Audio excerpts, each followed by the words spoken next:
அன்பு மாணவ செல்வங்களுக்கு வணக்கம்.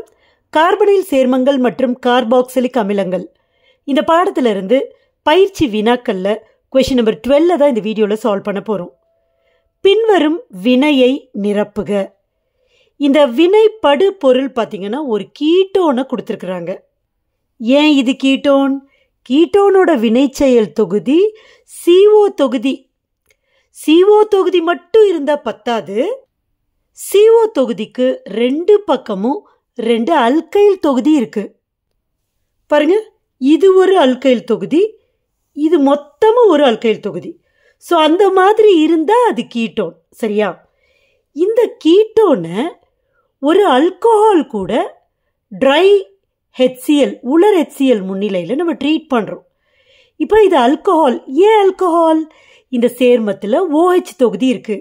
ஆனால் நல்லா உத்து பாருங்க, இந்த சேர்மத்தில் ரெண்டு OH தொகுதி இருக்கு. அப்போ இது ஒரு டையால், ரெண்டு அல்கோஹால் தொகுதிகளை கொண்டுள்ள ஒரு அல்கோஹால் இது. சரியா? முதல்ல ஒரு கீட்டோனும் அல்கோஹாலும் உலர் HCl முன்னாடி எப்படி வினை புரியும் அப்படிங்கிறது நமக்கு தெரியணும்.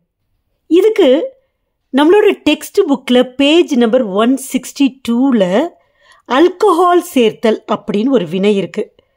பார்த்தீங்கன்னா உலர் HCl முன்னிலையில் அசிட்டால்டிஹைடு 2 மோல்கள் மெத்தனால் கூட வினை புரியுது. சரியா? நமக்கு ஆல்டிஹைடுக்கு பதிலாக கீட்டோனை கொடுத்துருக்குறாங்க. எப்படி இருந்தாலும் CO தொகுதி தான் வினை புரிய போகுது. அதுவும் எப்படி வினை புரிய போகுதுன்னா, நீர் மூலக்கூறு இங்கே வெளியேற போகுது. எப்படி அப்படின்னா, இந்த ஓவும் இந்த அல்கோஹால் இருக்குல்ல, இந்த அல்கோஹாலை நீங்கள் இப்படி ரிவர்ஸில் எழுதிக்கோங்க. OH ஒரு மெத்தில் அல்கோஹாலை நான் எழுதிட்டேன். இன்னொரு மெத்தில் அல்கோஹாலை CH3 அதையும் திருப்பி எழுதிட்டேன். இப்போ இந்த H, இந்த O, இந்த H மூணும் H2Oவாக போயிடும். அப்போ பாருங்க, இந்த CH3 இங்கே இருக்கா, C இருக்கா, C கூட H இருக்கா. பாருங்க, இங்கே இருக்க OCH3 இதோ இருக்கு, இங்கே இருக்கிற OCH3 இங்கே இருக்கு. கேட்டிருக்க கொஷனுக்கு இப்போ நான் சொல்கிறது ஆன்சர் கிடையாது தான். ஆனால் இதை மாதிரி வினை புரியும் அப்படின்னு புரிஞ்சுக்கிட்டா அதை நீங்கள் ஈஸியாக அதுக்கான சமன்பாடை எழுதிடுவீங்க. ஸோ இப்போ நம்ம என்ன புரிஞ்சுக்கிட்டோம்? இந்த கார்பனைல் தொகுதியில் இருக்கிற O, அல்கோஹால் தொகுதியில் இருக்கிற H, ரெண்டு அல்கோஹால் தொகுதியில் இருக்கிற H, 3 பேர் சேர்ந்து H2Oவாக போயிடுவாங்க. மீதி பேரை ப்ளஸ்ஸை தூக்கிட்டு கனெக்ட் பண்ணிடணும். அவ்வளவுதான். நிறைய ஸ்டூடெண்ட்ஸ் என்ன பண்ணுறீங்கன்னா, எனக்கு சீக்கிரமாக டீச் பண்ணுங்கள், நிறைய நேரம் எடுத்துக்காதீங்கன்னு சொல்கிறீங்க. இந்த வினையெல்லாம் அவ்வளோ சீக்கிரமாக டீச் பண்ணுற மாதிரியான வினையா? இது அவ்வளோ சீக்கிரத்தில் புரிஞ்சுக்குமா? அடிப்படை தெரியாமல் இந்த ஈக்குவேஷனை எழுத முடியுமா? ஸோ அதெல்லாம் சொன்னாதான் உங்களுக்கு கிளியராக புரியும். நான் சொல்கிறதுக்கு நேரம் எடுத்துக்கிட்டா கூட நீங்கள் சரியாக புரிஞ்சுக்கிட்டீங்கன்னா ஒரு நிமிஷத்தில் இந்த சமன்பாடை எழுதிடுவீங்க.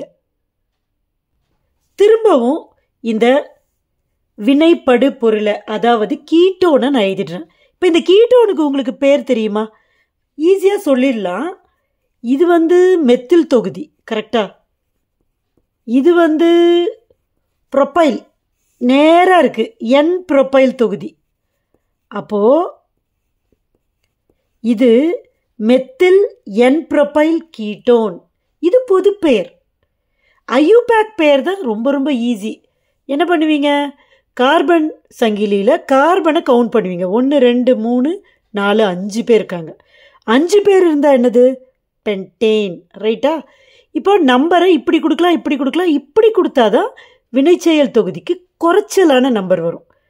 அப்போ இது பென்டன் 2ஓன். இந்த சேர்மத்தை நான் திரும்ப எழுதுறேன். காரணம் என்னன்னு உங்களுக்கு புரியும்.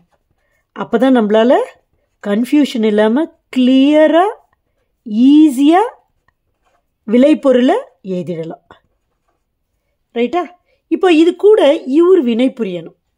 இப்போ நம்ம என்ன பார்த்தோம்? அல்கோஹால் தொகுதியில் இருக்கிற ஒரு H, இப்போ 2 அல்கோஹால் தொகுதி, அங்கே தனித்தனி மூலக்கூறாக கொடுத்துருந்தாங்க மெத்தனால். இங்கே ஒரே மூலக்கூறில் 2 OH தொகுதி இருக்குது. எப்படி இருந்தாலும் இந்த OHலேருந்து ஒரு H, இந்த OHலேருந்து ஒரு H, இந்த CO-லேருந்து ஒரு O, H2O போயிடும். அப்போ நான் இது என்ன பண்ணுறேன், இந்த O கூட இந்த 2 H சேர்ந்து தானே போகுது. அப்போ இது கிட்ட இந்த 2 H இது கிட்ட எழுதணும். அப்போ நான் மடக்கி போட போகிறேன். ரைட்டா? எப்படி போடுறேன் பாருங்கள். OH போட்டுடுறேன், OH, இன்னொரு OH போட்டுட்டேன். ரைட்டா? இந்த OH போட்டுட்டேன், இந்த OH போட்டுட்டேன். இப்போ இவங்கள மடக்கி போடணும். எத்தனை பாண்ட் இருக்குது பாருங்கள். 1 2 3 4. அப்போது 1 ஐம் சாரி, ஓக்கு நேராக தான் போடணும், ஹெச்சுக்கு நேராக போடக்கூடாது. CH2 ரைட்டா? 1 2 ரைட்டா? 3 4. புரியுதா உங்களுக்கு? கார்பனுக்கும் ஆக்சிஜனுக்கும் இடையில தான் பாண்டு. அதனால நம்ம நேரம் இப்படி போட்டோன்னா தப்பாயிடும். கார்பனுக்கும் Hக்கும் இடையில பிணைப்பை போடக்கூடாது.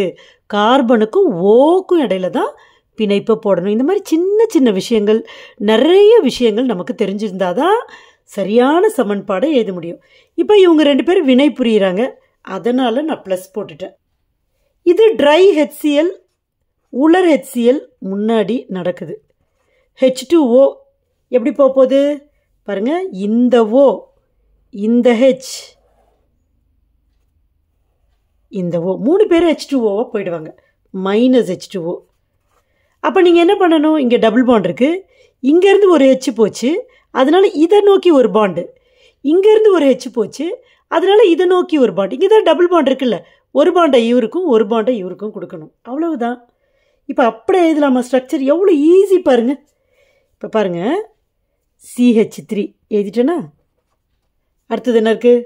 CH2, அடுத்தது CH2 இருக்கா, அடுத்தது C இருக்கா, அடுத்தது CH3 இருக்குது. ஸோ இங்கே இருக்கிறத அப்படியே பார்த்து எழுதிட்டோம். இப்போது இந்த 2 பாண்டை ஒரு பாண்ட் இப்படியும் ஒரு பாண்ட் இப்படியும் போடுங்க. இதில் யார் இருக்கா? O இருக்கா, இங்கே ஒரு O இருக்கா. இப்போ இந்த CH2 எப்படி போட்டுடலாமா? கரெக்டா? அப்புறம் நடுவில் ஒரு CH2 இருக்கா, செக் பண்ணி பார்த்துருங்க. 3 CH2 இருக்கா, 2 O 2 பக்கம் இருக்கணும், H மட்டும் போயிருக்கணும்.